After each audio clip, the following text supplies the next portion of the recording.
la mano puoi piantare o sradicare, con la mano puoi uccidere o allevare, con la mano puoi strozzare o abbracciare, con la mano puoi lavorare o possedere, con la mano puoi ricevere o rubare.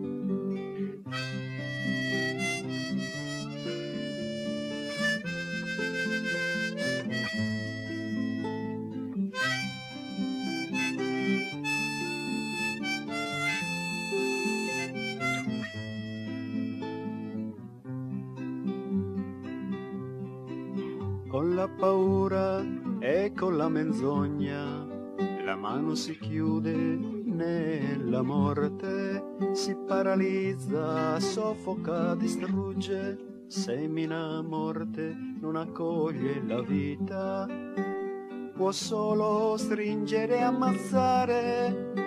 Che fai della tua mano, fratello mio? Sì, dimmi che fai della tua mano. Dai, dimmelo che fai della tua mano.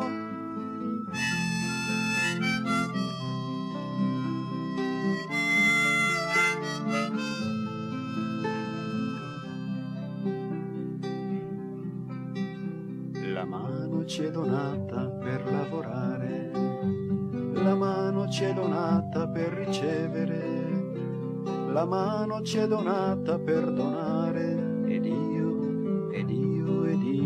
che faccio? Forse rubo, possiedo e accumulo.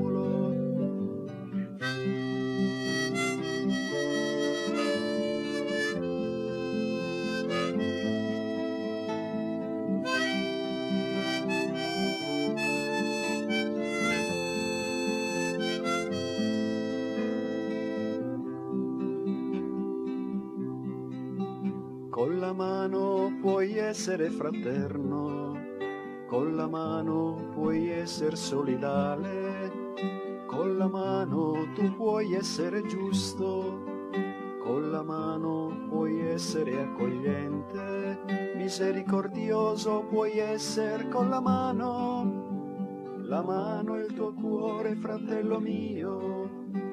Allora dimmi, è aperto o chiuso? È aperto o chiuso il tuo cuore?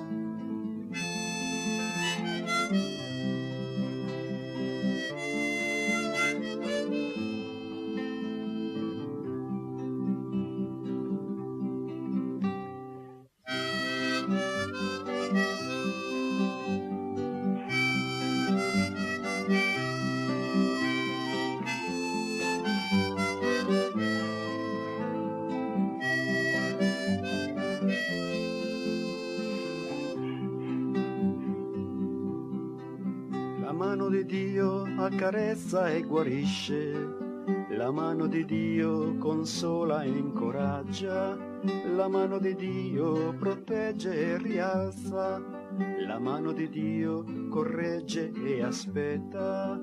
E la tua, cosa fa la tua mano? Su coraggio, fratello mio, apri la tua mano, fratello mio. Apri il tuo cuore, fratello mio.